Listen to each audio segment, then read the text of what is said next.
अस्सलाम वालेकुम दोस्तों। Welcome to my channel. उम्मीद है आप लोग खैरियत से होंगे। आज की वीडियो के अंदर हम लोग नेक्स्ट जेएस के अंदर प्रॉप्स पढ़ेंगे कि प्रॉप्स क्या होते हैं और हम लोग कैसे डाटा भेज सकते हैं दो कंपोनेंट्स के बीच में। वीडियो शुरू करने से पहले गुजारिश की, अगर आप लोगों ने मेरे चैनल को सब्सक्राइब नहीं किया तो सब्सक्राइब कर लें। आप लोगों की सपोर्ट का बहुत शुक्रिया और फीडबैक मुझे दे दिया करें कि कैसी मैं वीडियोस बना रहा हूँ, कैसे समझा रहा हूँ। तो चलते हैं आज की वीडियो की तरफ। Props in next JS. तो सबसे पहले तो मैं ये करूँगा कि मैं एक अपना प्रोजेक्ट बना लूँगा नेक्स्ट जेएस का। तो मैं अपने फ़ोल्डर में आ गया हूँ और यहाँ पे मेरे पास नेक्स्ट जेएस का प्रोग्रामिंग का एक फ़ोल्डर है। यहाँ पे मैं राइट क्लिक करके एक सबसे पहले तो फ़ोल्डर बना लेता हूँ और इसका मैं नाम रखूँगा प्रॉप्स। प्रोजेक्ट का नाम मैंने प्रॉप्स रख दिया, एंटर किया और इस फ़ोल्डर के अंदर आ जाते हैं। इस फ़ोल्डर के अंदर आके हमें वीएस कोड खोलना होता है। तो सीएमडी में लिखूँगा एड्रेस बार में और यहाँ पे सीएमडी ओपन हो जाएगा, कोड स्पेस डॉट लिखूँगा और मेरा विजुअल स्टूडियो कोड ओपन हो गया। सीएमडी मैं अब बंद कर दूँगा, अब कोई काम नहीं है मेरे सीएमडी का। अब हम लोग विजुअल स्टूडियो के अंदर ही सीएमडी खोल लेंगे और ये मेरी फाइल्स आ गई। यहाँ पे अभी मेरे पास एम्प्टी फाइल्स हैं। तो सबसे पहले मैं 3 डॉट्स पे क्लिक करके टर्मिनल खोल लूँगा और यहाँ पे हमें पता है कि हमें कमांड रन करनी होती है अपने प्रोजेक्ट को इनिशियलाइज़ करने के लिए, प्रोजेक्ट को इंस्टॉल करने के लिए। तो हम कमांड रन कर लेते हैं जल्दी से, npx create -next -app @latest और स्पेस फिर डॉट। और मैंने यहाँ पे अपना प्रोजेक्ट क्रिएट कर दिया एंटर दबा के। तो ये बोलेगा okay to proceed by yes. Would you like to use TypeScript? हाँ, हमें टाइप से यूज़ करनी है, यस यस। टेलविंड से नहीं यूज़ करनी, नो। एसआरसी की डायरेक्टरी मैं यहाँ पे क्रिएट कर रहा हूँ तो यहाँ पे मैं इसको यस करूँगा और बाकी सारी चीज़ें वैसे ही रहने दूँगा। तो यहाँ पे ये इंस्टॉल हो जाएगा। इंटरनेट कनेक्शन लाजमी आपका होना चाहिए, इंस्टॉल तभी होगा वरना एरर दे देगा। बाकी ये लेटेस्ट वर्जन नेक्स्ट जेएस का इंस्टॉल करेगा, ठीक है।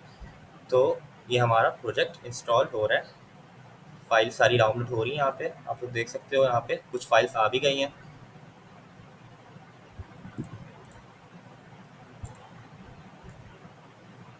और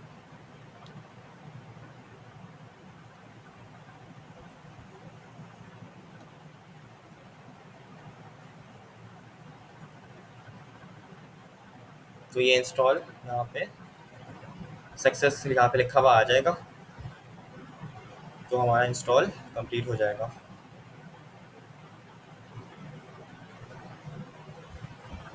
मेरा नेट थोड़ा स्लो चल रहा है इसलिए मे भी थोड़ा सा टाइम ले रहा है ये। तो प्रॉब्लम वाली बात नहीं है, थोड़ा सा टाइम लेता है ये क्योंकि इसकी सारी फाइल्स होती हैं हमारे पास। तो यहाँ पे सक्सेस आ गया है, फाउंड जीरो वल्नरेबिलिटीज, सही है। तो हमारा ये प्रोजेक्ट की इंस्टॉलेशन कंप्लीट हो गई है और अब हम चलते हैं अपने असल टॉपिक पे, प्रॉक्स पे। तो सबसे पहले मैं क्या करूँगा, इस प्रोजेक्ट को रन कर लूँगा। वो प्रोजेक्ट को रन करने के लिए हमें पता है क्या होता है, npm run dev। ये कमांड है हमारी, npm space run space dev। और यहाँ पे मैं फॉलो लिंक पे क्लिक करूँगा और यहाँ पे मेरा प्रोजेक्ट रन हो गया है।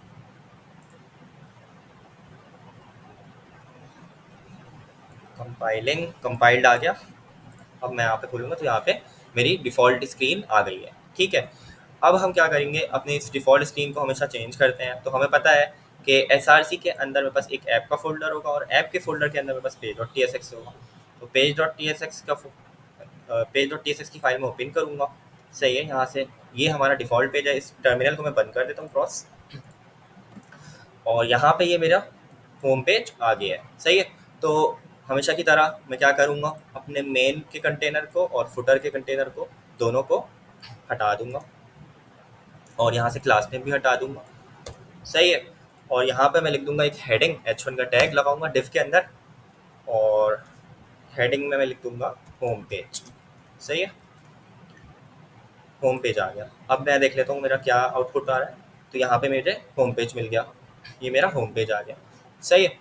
तो हमने बाय डिफ़ॉल्ट जो स्क्रीन आ रही थी, जो HTML आ रही थी, इसको हटा के अपनी हेडिंग लगा दी है। अब हम एक काम करते हैं कि एक कंपोनेंट बना लेते हैं, एक एक अदद कंपोनेंट बना लेते हैं।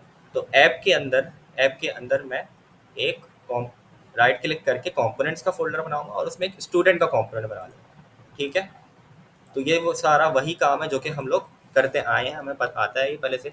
और आप लोगों ने मेरी कंपोनेंट्स की वीडियो नहीं देखी है तो उसमें मैंने कंपोनेंट्स डिटेल में समझाया है, तो आप लोग वहाँ से जाके देख सकते हो, मेरी प्रीवियस वीडियोस में है।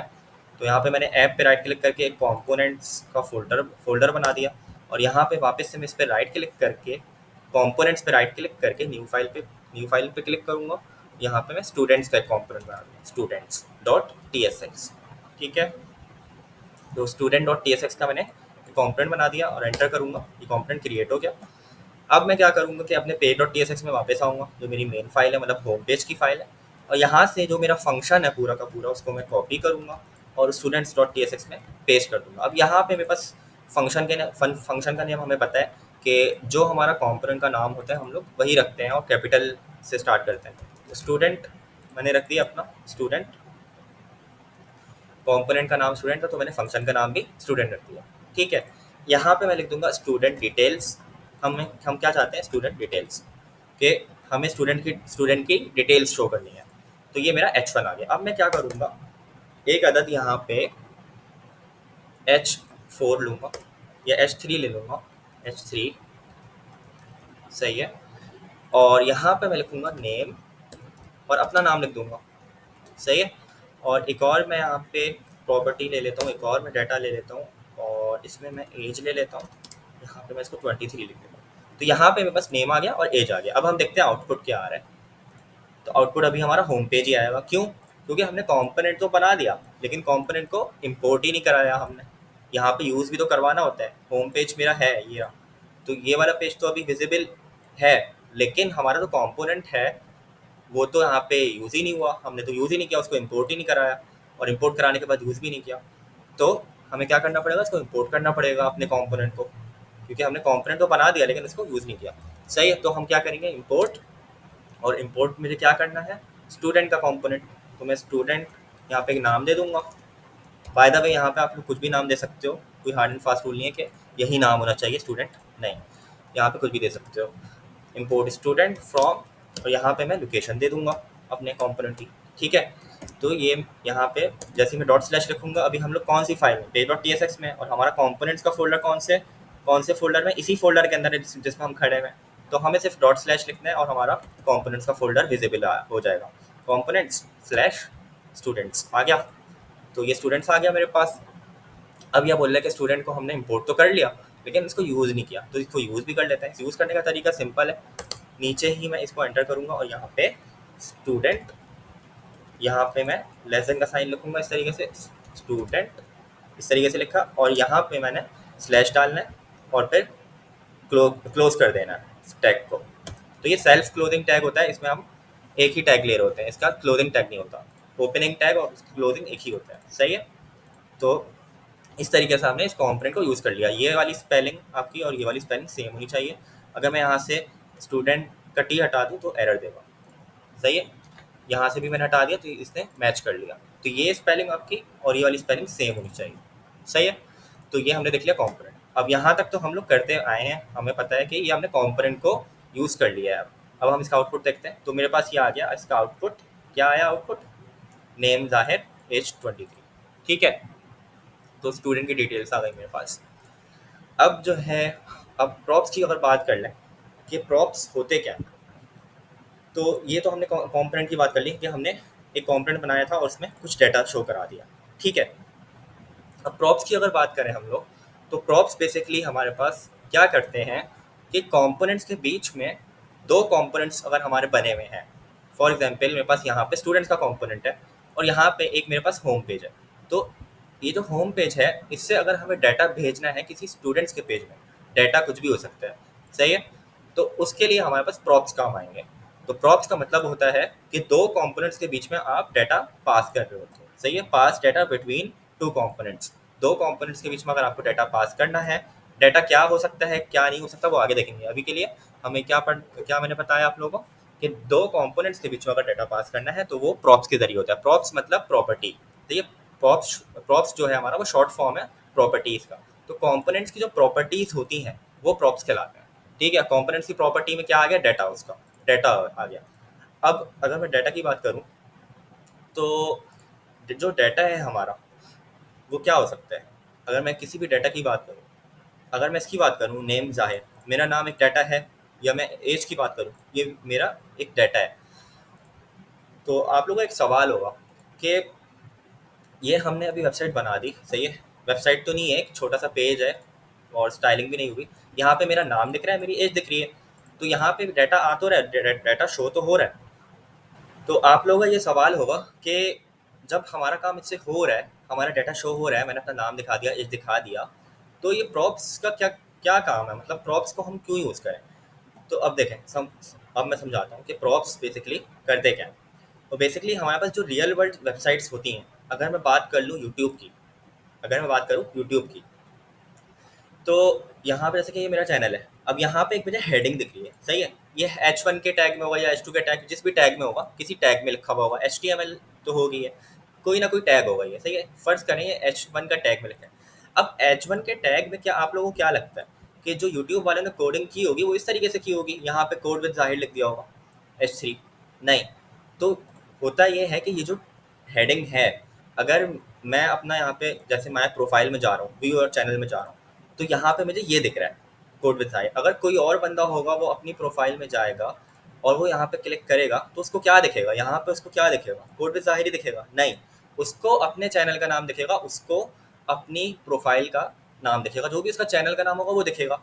तो होता ये है कि जो हमारे पास जो नॉर्मली वेबसाइट्स होती हैं, स्पेशली इस टाइप की वेबसाइट्स जो कि बहुत लार्ज प्लेटफॉर्म में, और ई कॉमर्स की वेबसाइट्स हो गई और इस टाइप की कंटेंट मैनेजमेंट वेबसाइट हो गई, तो उनमें ये क्या होता है कि जो हमारा हेडिंग HTML लिखी जाती है वो डायनेमिक लिखी जाती है। मतलब ये कि यूज़र पे डिपेंड करेगा कि यूज़र अगर जैसे मैं लॉग इन कर रहा हूँ, अगर मैं साइन इन कर रहा हूँ, तो मुझे यहाँ पे ये दिखेगा कोड विद ज़ाहिर, अगर कोई और लॉग इन कर रहा है तो उसको कुछ और दिखेगा। तो यहाँ पे जो HTML लिखी जाएगी ना, जो मतलब जो भी एप्लीकेशन, जो भी कंपोनेंट में HTML लिखी जाएगी, वो प्रॉप्स के जरिए डाटा पास करके लिखी जाएगी, या फिर हम कह सकते हैं वो डायनेमिक लिखी जाएगी।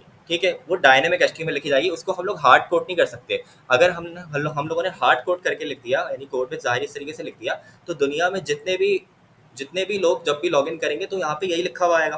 तो हम तो ये नहीं चाहते हैं ना। अभी तो हमने यही किया है कि अगर मैं इस एप्लीकेशन को वर्सेल पे डिप्लॉय कर दूँ, वर्सेल पे हम लोग डिप्लॉय कर सकते हैं, तो उससे ये होगा कि आप लोग भी एक्सेस कर सकते हो मेरी इस एप्लीकेशन को, मेरी इस वेबसाइट को। तो क्या आएगा, आप लोग के पास यही शो होगा, आप लोग के पास यही शो होगा, यही डाटा शो होगा ना जो मैंने अभी दिखाया। क्यों? क्योंकि मैंने इसको हार्ड कोड किया हुआ है, नेम ज़ाहिर H23। ठीक है, तो होता ये है कि हम लोग इसको डायनेमिकली काम कर रहे होते हैं, कि हम लोग जो एप्लीकेशन रियल वर्ल्ड बनाते हैं वो उसमें डायनेमिकली काम हुआ होता है। तो उस सूरत में हम लोग उसको प्रॉप्स वगैरह के जरिए मैनिपुलेट कर रहे होते हैं कि डाटा चेंज हो जाता है। ठीक है, तो वो कैसे होता है वो आगे आगे हम देखेंगे। बेसिक कॉन्सेप्ट ये है कि हम डायनेमिक काम कर रहे होते हैं। अब अगर मैं फेसबुक की बात करूँ, तो फेसबुक की अगर मैं बात करूँ, जैसे कि ये मेरी प्रोफाइल है, तो यहाँ पे मुझे मेरा नाम देखने को मिल रहा है। अगर आप लोग खोलोगे अपनी फेसबुक की प्रोफाइल तो आप लोगों को आपका नाम देखने को मिलेगा, ना कि मेरा नाम देखने को मिलेगा, क्योंकि ये जो ज़ाहिर मेरा नाम आ रहा है ये डायनेमिक नाम आ रहा है, ये डायनेमिक आ रहा है। इसको हार्ड कोड नहीं किया हुआ फेसबुक वालों ने कि फेसबुक वालों ने HTML में लिखा हुआ होगा, ज़ाहिर लिखा हुआ होगा, ऐसा नहीं है, सही है। ऐसे तो 7 करोड़ लोग हैं दुनिया में, तो अगर 4 करोड़ लोग 7 बिलियन लोग हैं अगर दुनिया में, और 4 बिलियन लोग इस्तेमाल करते हैं फेसबुक, तो सबके लिए अलग अलग HTML वो लोग लिखेंगे नहीं। उसको वो डायनेमिक उन लोगों ने किया हुआ है, यहाँ पे उन लोगों ने टैग्स वगैरह, मतलब उसको डायनेमिक टैग्स वगैरह और डायनेमिक वेरिएबल्स की, डायनेमिक ऑब्जेक्ट्स यूज हो रहे होते हैं, उसके ज़रिए ये लोग उसको डायनेमिक किया हुआ होता है। ठीक है, तो ये मैंने छोटी सी एक चीज़ बता दी कि प्रॉप्स हम लोग जो डाटा पास कर रहे होते हैं, तो वो इस तरीके से काम कर रहा होता है कि हम लोग उसको डायनेमिक HTML लिख रहे होते हैं। ठीक है, अब जैसे कि फॉर एग्जांपल मैंने यहाँ पे डायग्राम बनाई है, फॉर एग्जांपल मेरे पास एक यहाँ पे वेबसाइट है। ठीक है, तो होता क्या है, कुछ इस तरीके से होता है कि ये मेरा एक PC है, सही है, और यहाँ पे मेरा वेब सर्वर है, यहाँ पे मेरी वेबसाइट पड़ी हुई है। ठीक है, यहाँ पे यहाँ पे मेरे पास एक वेबसाइट पड़ी हुई है।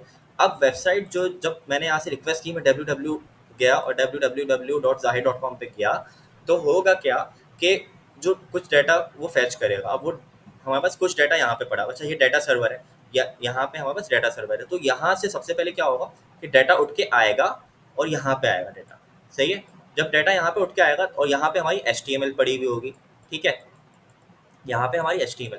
तो वो जो डाटा होगा वो HTML के अंदर जाके पुट होगा, और उस वो जो HTML होगी, फिर जब डाटा यहाँ पे आ जाएगा, उठ के डाटा सर्वर से उठ के यहाँ पे आ जाएगा, तो क्या होगा कि हमारे ब्राउज़र में वो HTML वापस ये भेजेगा वेब सर्वर, और फिर हमारे पास हमारी वेबसाइट दिखेगी। तो होता है कुछ ऐसे कि डाटा जो है ना वो फैच होता है, डाटा को हम लोग फैच करते हैं। तो ये प्रॉप्स जो होते हैं ना, जो प्रॉप्स होते हैं, इनके ज़रिए हम लोग फैच कर रहे होते हैं डाटा को। बेसिकली जो आज का टॉपिक है हमारा प्रॉप्स, वो जो प्रॉप्स हैं वो हमारे पास वो वाले प्रॉप्स हैं जो कि कंपोनेंट्स के बीच में फैच हो रहा है डाटा, यानी कि दो कंपोनेंट्स के बीच में हम लोग डाटा को भेजेंगे एक कंपोनेंट से दूसरे कंपोनेंट के अंदर, सही है। लेकिन यहाँ पे जो मैं बात कर रहा हूँ वो तो आगे की चीज़ है, सर्वर साइड प्रॉप्स आ जाते हैं, उसमें और भी चीज़ें आ जाती हैं, तो उसकी आपको अभी टेंशन लेने की जरूरत नहीं है, वो आगे पढ़ेंगे हम लोग सर्वर साइड प्रॉप्स क्या होते हैं। तो उसमें ये हो रहा होता है कि ये हमारा डाटा सर्वर है, सही है, और डाटा सर्वर से हम डाटा फैच करके HTML में लाएंगे और फिर उस HTML को ब्राउजर में लोड करवाएंगे, ये ऐसा कुछ हो रहा होता है, ठीक है। तो अभी इस चीज़ में आपको पढ़ने की जरूरत नहीं है, बस इतना समझ लें कि प्रॉप्स क्या करता है कि दो फाइल्स हैं हमारे पास, जैसे कि एक ये फाइल है, दो कंपोनेंट्स हैं। तो अगर मेरे पास ये स्टूडेंट का कंपोनेंट है, मैं यहाँ पे स्टूडेंट का कंपोनेंट बना देता हूँ, ये स्टूडेंट का कंपोनेंट है, और ये हमारे पास इंडेक्स का पेज है, या क्या कह लें ये हमारा होम पेज है, ठीक है। तो होगा क्या कि डाटा आएगा इंडेक्स के पेज में, और इंडेक्स किसके पेज से, अगर हमें स्टूडेंट के कंपोनेंट में हमें डिस्प्ले कराना है ना वो डाटा, तो हम इंडेक्स के पेज से उसको स्टूडेंट के कंपोनेंट में डाटा को भेजेंगे। कैसे भेजेंगे? प्रॉप्स के जरिए। और दो कंपोनेंट्स के बीच में हमारा क्या हो रहा है, दो कंपोनेंट्स के बीच में हमारा डाटा ट्रांसफ़र हो रहा है, डाटा सेंड हो रहा है, ठीक है। तो ये होता है। अब हम वो कैसे करते हैं ये देख लेते हैं। अब हम इसका प्रैक्टिकल करके देख लेते हैं कि कैसे होता है नेक्स्ट.जेएस के अंदर, हम लोग उसको प्रॉप्स को कैसे यूज़ कर रहे होते हैं। तो अभी मैंने क्या किया था, मैं अपने वापस प्रोजेक्ट में आ जाता हूँ। मैंने सिंपल क्या किया था कि एक मेरे पास page.tsx की फाइल थी, सिंपल, सही है, और यहाँ पे मैंने एक कंपोनेंट बना के इंपोर्ट करवा लिया था, उसको यूज़ कर लिया था। उस कंपोनेंट के अंदर मैंने कुछ स्टैटिक डाटा रखा है, बाय द वे हम इसको क्या कह सकते हैं, स्टैटिक डाटा है। अगर कोई भी यूज़र खोलेगा तो उसको यही डाटा दिखेगा, सही है। हम डाटा को चेंज अभी नहीं कर सकते, मतलब डाटा को हमें अगर चेंज करना पड़ेगा तो हमें हार्ड कोड चेंज करना पड़ेगा, ठीक है। हमने अभी कोई प्रॉप्स यूज़ नहीं किए हुए। तो ये हमारा डाटा है, ठीक है, और यहाँ ये हमारा स्टूडेंट का कंपोनेंट है जो कि हमारे पास यहाँ पे कॉल हुआ हुआ है, ऐसा ही है। तो अब हम क्या करते हैं कि प्रॉप्स शुरू करने से पहले छोटा सा मैं एक रिवीजन दे देता हूँ। मैं क्या करूँगा कि इसको बंद करूँगा, सारे अपने जो जो भी मेरा प्रोजेक्ट है मैं सब कुछ बंद कर दिया। यहाँ पे मैं क्या करूँगा, एक नई फाइल बनाऊँगा, और यहाँ पे मैं एक नई फाइल बनाऊँगा index.ts, सही है, index.ts टाइप स्क्रिप्ट की फाइल, जो कि हम लोगों ने लास्ट क्वार्टर में पढ़ी थी, सही है। तो ये मेरी index.ts की फाइल आ गई। यहाँ पे मैं टाइप स्क्रिप्ट लिख सकता हूँ, ऐसा ही है। तो मैं क्या करूँगा कि छोटा सा एक रिकैप दूंगा, फंक्शन एक बनाऊंगा, और फंक्शन का नाम मैं लिखूंगा हेलो, या फंक्शन का नाम मैं लिखूंगा ग्रीटिंग, सही है। ये एक ऐसा फंक्शन है जो ग्रीट करेगा मुझे, ठीक है। और यहाँ पे मैं कंसोल डॉट लॉग करूँगा हेलो, हेलो बस हेलो लिख दूंगा, ठीक है, हेलो। अब ये जो फंक्शन है, हम लोगों को पता है कि फंक्शन तो हमने बना लिया, लेकिन फंक्शन को कॉल भी करना पड़ता है उसको रन करने के लिए, ऐसा ही है। तो फंक्शन को मैं कॉल कर लूँगा, फंक्शन कॉल होगा और वो क्या प्रिंट कर रहा होगा, हेलो प्रिंट कर रहा होगा, सही है। अब इसको रन कर लेते हैं। मैं टर्मिनल खोलूँगा अपना, यहाँ से मैं एक और डाउन एरो की से यहाँ से मैं एक और टर्मिनल खोलूँगा, कमांड प्रॉम्प्ट। और हमें पता है कि इंडेक्स की फाइल को रन करने के लिए, टाइप स्क्रिप्ट की फाइल को रन करने के लिए हम क्या करते थे, TSC index.ts और नोड index.js, सही है, नोड index.js। तो यहाँ पे क्या प्रिंट हो गया, मेरे पास आ गया हेलो आ गया। अब मैं यहाँ पे अगर लिखूँ हेलो जाहिर, हेलो जाहिर, सही है, और यहाँ पे मैं इसको इस तरीके से कर देता हूँ नोड index.js। एक ही लाइन में मैंने उसको कंपाइल भी कर दिया और रन भी कर दिया, सही है। तो अब मेरे पास क्या आ जाएगा, हेलो जाहिर आ जाएगा, क्योंकि मैंने यहाँ पे अपडेट कर दिया। अब अगर मैं इसको थोड़ा डायनेमिक बनाना चाहूँ कि मैं चाहता हूँ कि यहाँ से मैं कोई डाटा पास करूँ, हम लोगों ने ये काम किया हुआ है। पहले हम लोग क्या करते थे कि डाटा पास करते थे, पैरामीटर पास करते थे, सही है, आर्ग्यूमेंट देते थे, और हम हमारा क्या हो जाता था, जो भी हम नाम पास करेंगे वो हमारा यहाँ पे आके हम चाहते कि प्रिंट हो जाए, ठीक है। तो अगर यहाँ से मैं डाटा पास करूँ, अपना नाम या किसी और का नाम, मैं अहमद लिख देता हूँ यहाँ पे, मैं चाहता हूँ कि हेलो के बाद अहमद प्रिंट हो जाए, सही है। तो यहाँ पे मुझे एक आर्गूमेंट लेना पड़ेगा, उन्हें पैरामीटर लेना पड़ेगा। तो जल्दी से मैं एक पैरामीटर ले लेता हूँ, ARG स्ट्रिंग, सही है। इसको ARG के बजाय नेम कर देता है। अब मैं यहाँ पे नेम को प्रिंट करा लूँगा जस्ट, सही है। तो ये मेरे पास क्या हो जाएगा, ये हम पढ़ के आ चुके हैं, मेरे पास अब डायनेमिक हो गया। अब जो भी मैं नाम यहाँ से पास कर रहा हूँ वो प्रिंट होके आ रहा है हेलो अहमद, सही है। अब मैं यहाँ पे जाहिर लिखूंगा। तो अब मैंने क्या किया, इसको हार्ड कोड वैल्यू नहीं दी, मैंने फंक्शन के अंदर एक क्या पास कर दिया, वैल्यू पास कर दी, और वो वैल्यूज हमारी हेलो के साथ प्रिंट हो रही है, सही है। वो वैल्यू हमारे साथ हेलो, वो वैल्यू हमारे हेलो के साथ प्रिंट हो रही है। तो इतने ये हम सब पढ़ के आ चुके हैं, ठीक है। अब यहाँ पे इसी तरीके से अगर मैं एक वेरिएबल बना लूँ, let n is equals to John, ठीक है। और इस वेरिएबल को मैं अगर यहाँ पे पास कर दूँ तो ये भी हमारा सही काम करेगा, क्योंकि हमने एक वेरिएबल बनाया, वेरिएबल के अंदर क्या स्टोर है, जॉन, और उस वेरिएबल को हमने ग्रीटिंग्स के फंक्शन में भेज दिया, ग्रीटिंग के फंक्शन में। और वो जो एन जब गया, एन पिक एन के अंदर क्या स्टोर है वैल्यू, जॉन, तो जॉन हमारे पास यहाँ पे आ जाएगा, सही है। तो हमने एक छोटा सा रिकैप देख लिया कि कैसे हम लोगों ने फंक्शन के अंदर डाटा पास किया था। तो सेम टू सेम यही कॉन्सेप्ट हमारा प्रॉप्स का भी है, कि हम लोग प्रॉप्स जो होते हैं हमारे, वो कंपोनेंट्स के अंदर भी इसी तरीके से डाटा पास कर रहे होते हैं, same to same, exactly same, बस थोड़ा सा सिंटैक्स अलग है। कॉन्सेप्ट यही है कि हम लोग पैरामीटर्स के थ्रू उसमें पास कर रहे होते हैं डाटा या प्रॉप्स, ठीक है।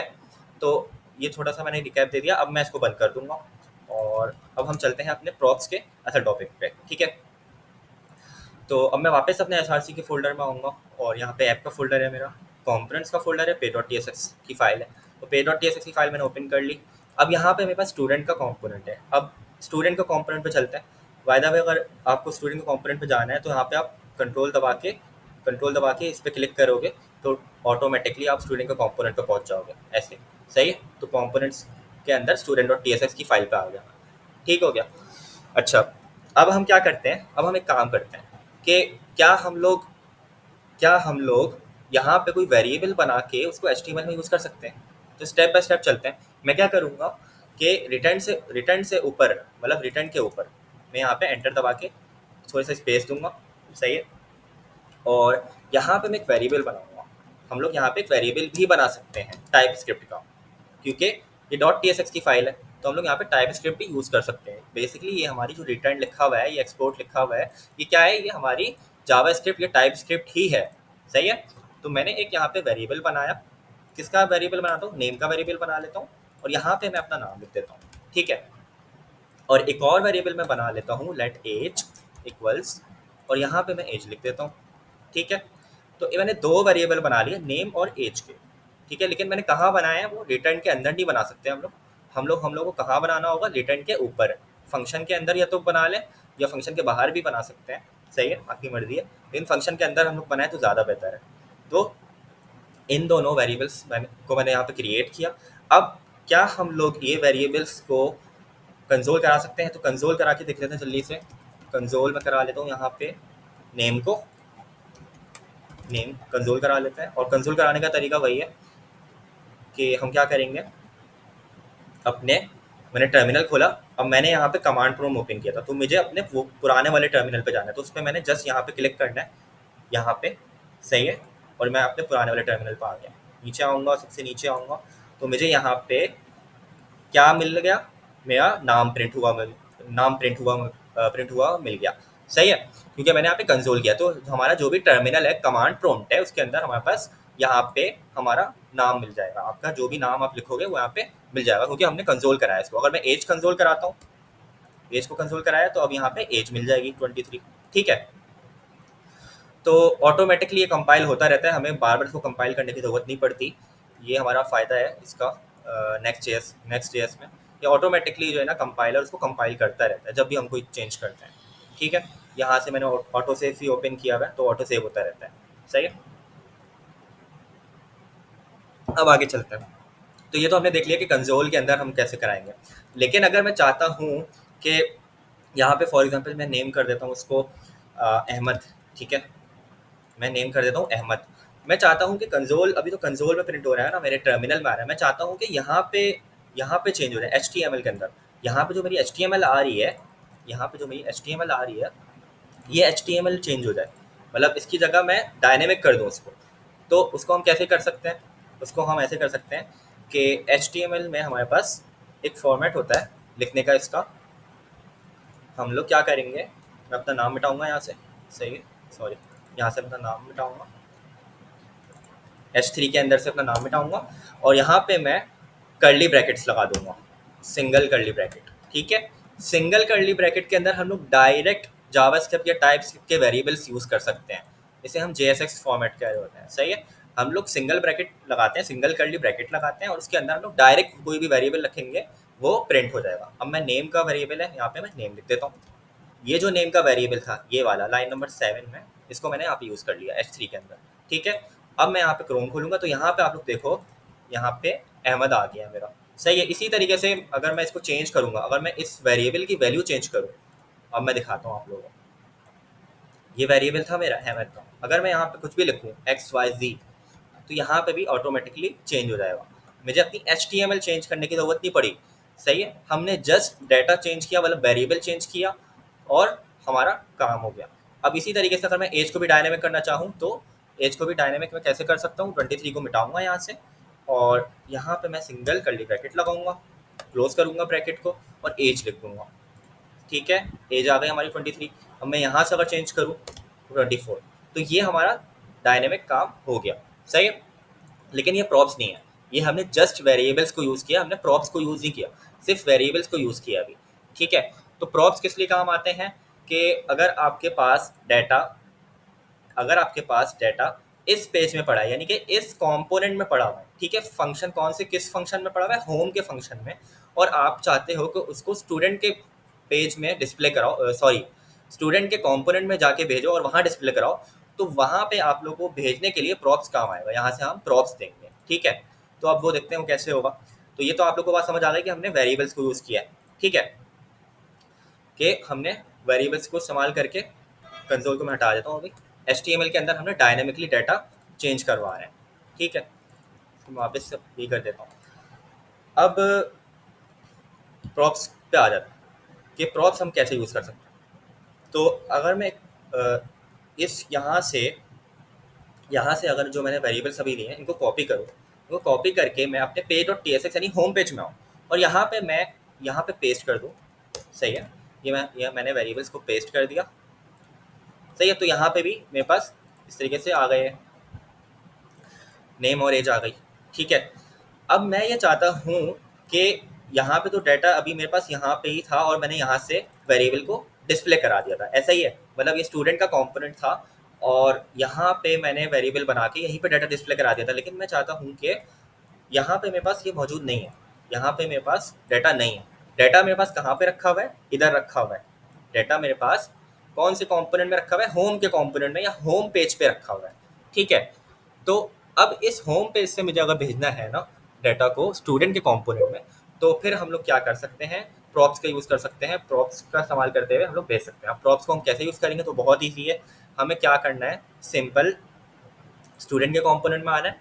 स्टूडेंट के कंपोनेंट में हम लोग, अभी मैंने आप लोगों को बताया था कि फंक्शन, अगर फंक्शन की मैं बात करूँ, अगर मैं फंक्शन की बात करूँ, फंक्शन में हम कैसे डाटा भेजते हैं, उसके पैरामीटर आर्ग्यूमेंट लगाते थे। यही था index.ts की। अगर मैं फाइल खोलूँ, ये मैंने आर्ग्यूमेंट लगाया था। फंक्शन मेरे पास क्या है, ग्रीटिंग का, इसमें मैंने एक आर्ग्यूमेंट लगाया था।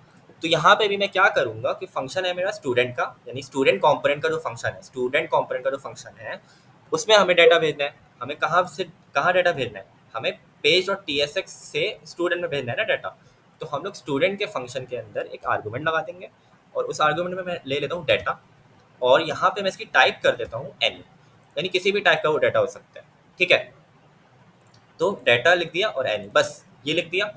अब सिंपल मैंने क्या करना है, वापस से पेज डॉट TSX में आऊँगा और यहाँ पे हमें जो हमने कंपोनेंट पास किया था, मतलब कंपोनेंट यूज़ किया था, सॉरी, जो कंपोनेंट यूज़ किया था वहाँ पे स्पेस देके, अब यहाँ पे हम लोग सिंपल क्या करेंगे, नेम और एज को पास कर देंगे। तो मैं यहाँ पे क्या लिखूँगा, मैं एक यहाँ पे वेरिएबल बनाता हूँ नेम, या प्रॉप कह लें, एक प्रॉप बनाता हूँ नेम इक्वल्स, और यहाँ पे मैं कर्ली ब्रैकेट दूंगा और यहाँ पे मैं अपना नाम दे दूंगा, फिर इस स्पेस दूंगा कर्ली ब्रैकेट के बाद, और एक और मैं वेरिएबल बनाता हूँ एज इक्वल्स, फिर कर्ली ब्रैकेट दूंगा और यहाँ पे एज दे दूंगा। ठीक है, तो ये हमने डाटा पास कर दिया। नेम और एज। तो ये तो हमने दो दो प्रॉप्स बना के पास कर दिए। अब हमें इसको रिसीव करना है वहाँ से। तो रिसीव कौन करेगा? ये डाटा रिसीव कर लेगा, ये पैरामीटर रिसीव कर लेगा।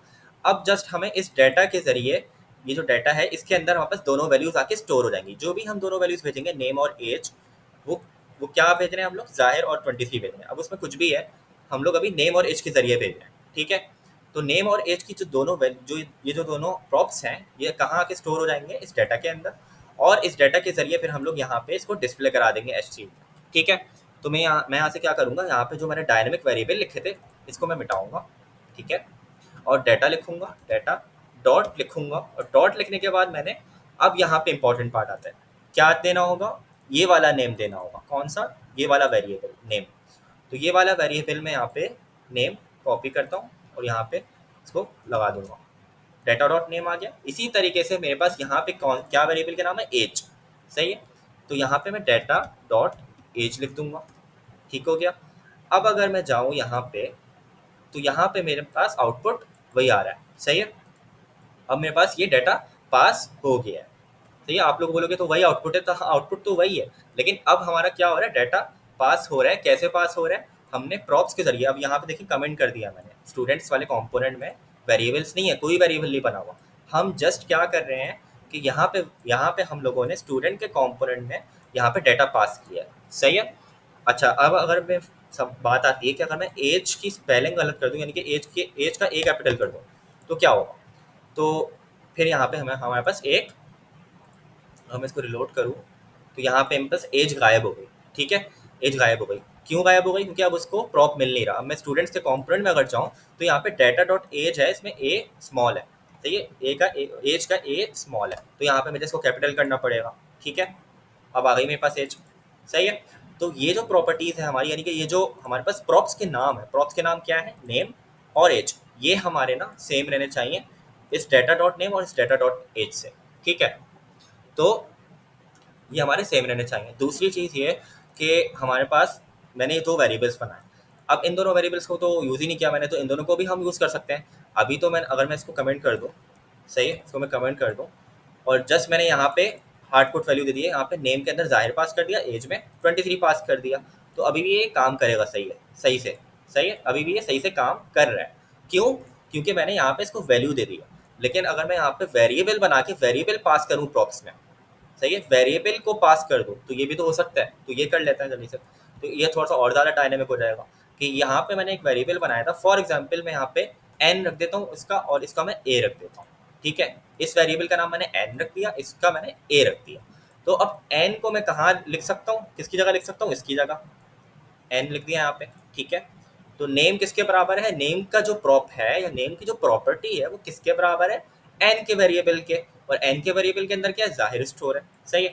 और एज की अगर मैं बात कर लूँ, उसको वापस से स्मॉल कर देते हैं। अगर एज की प्रॉप की बात कर लूँ, एज की प्रॉपर्टी की बात कर लूँ, वो किसके बराबर है? ए के। और ए क्या है हमारे पास? ए एक वेरिएबल है जिसके अंदर 23 स्टोर है, सही है। तो अब मेरे पास ये दोनों प्रॉप्स हैं और ये दोनों किसके बराबर है? इन दोनों वेरिएबल्स के बराबर है। अब चलते हैं यहाँ पे अपने स्टूडेंट कंपोनेंट में। हम स्टूडेंट कंपोनेंट में पास कर रहे हैं, सही है। स्टूडेंट कंपोनेंट में आए, डाटा यानी ये चेंज नहीं होगा हमारा, ये यही रहेगा। यहाँ पे जस्ट हमने डाटा डॉट एज का ए स्मॉल कर देना है, क्योंकि अब हमारा जो प्रॉप है वो कैपिटल ए वाला एज नहीं है, स्मॉल ए वाला एज है, ठीक है। तो अब हम टेस्ट कर लेते हैं इसको। अभी भी बिल्कुल सही चल रहा है। अब अगर मैं आऊँ, इसको साइड में खोलूँ और पे डॉट टी एस एक्स में आऊँ, यहाँ से मैं कुछ भी चेंज करूँगा तो हमें अपने स्टूडेंट कंपोनेंट में भी चेंज होता हुआ वो मिलेगा, सही है। अगर मैं यहाँ पे कर दूँ एक्स वाई जी, तो यहाँ पे एक्स वाई जी हो जाएगा। यहाँ पे कर दूँ अगर मैं कोई भी नंबर बड़ा सा, तो यहाँ पे वो नंबर हो जाएगा बड़ा सा, सही है।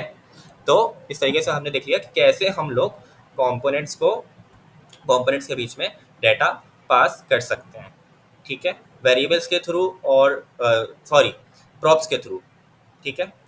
अच्छा, अब बात आती है, आप लोग का सवाल होगा कि ये जो डाटा है, हमने जो पढ़ी थी डाटा स्ट्रक्चर स्टोरी बहुत जो पढ़े थे टाइप स्क्रिप्ट के अंदर, उसमें क्या क्या होता है? ऑब्जेक्ट होता है, एरे होता है, वेरिएबल होता है। तो क्या हम लोग ऑब्जेक्ट और एरे को भी पास कर सकते हैं? बिल्कुल, हम लोग ऑब्जेक्ट और एरे को भी पास कर सकते हैं प्रॉप्स के जरिए। अगर मैं जल्दी से यहाँ पे एक ऑब्जेक्ट बनाऊँ, लेट obj इक्वल्स, ऑब्जेक्ट के लिए हम कर्ली ब्रैकेट लेते हैं। तो यहाँ पे मैं एक जल्दी से ऑब्जेक्ट बना लेता हूँ फॉर एग्जांपल मैं यहाँ पे रख देता हूँ नेम, नेम में रख देता हूँ सिविक, और एक और इसकी प्रॉपर्टी ले लेता हूँ मॉडल, और यहाँ पे मैं ले लेता हूँ 2020। ठीक है, तो अब ये ओबीजे हमारा एक ऑब्जेक्ट है।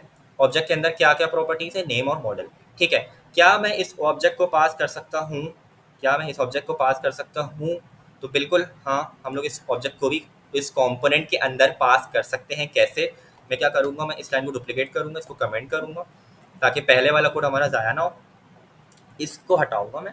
ठीक है, और अब मुझे ऑब्जेक्ट पास करना है। ठीक है, तो प्रॉप, पहले हम प्रॉप का नाम देंगे। प्रॉप का नाम हम कुछ भी दे सकते हैं। मैं प्रॉप का नाम देख देता हूँ ऑब्जेक्ट। ऑब्जेक्ट नाम दे दिया मैंने, प्रॉप का नाम क्या दे दिया, ऑब्जेक्ट। ये हम कुछ भी दे सकते हैं। ये इक्वल टू लगाऊंगा और मैं यहाँ पे कर्ली ब्रैकेट्स लगाऊंगा। अब कर्ली ब्रैकेट्स के अंदर मुझे ऑब्जेक्ट का नाम देना है, जो ऑब्जेक्ट हमें पास करना है। कौन सा ऑब्जेक्ट? ये पास करना है। तो यहाँ पे एग्जैक्टली हमें यही स्पेलिंग देनी होगी, ओबीजे। सही है, तो ये ध्यान रहे कि यहाँ पे हम लोग ओबीजे एग्जैक्टली यही देनी होगी स्पेलिंग।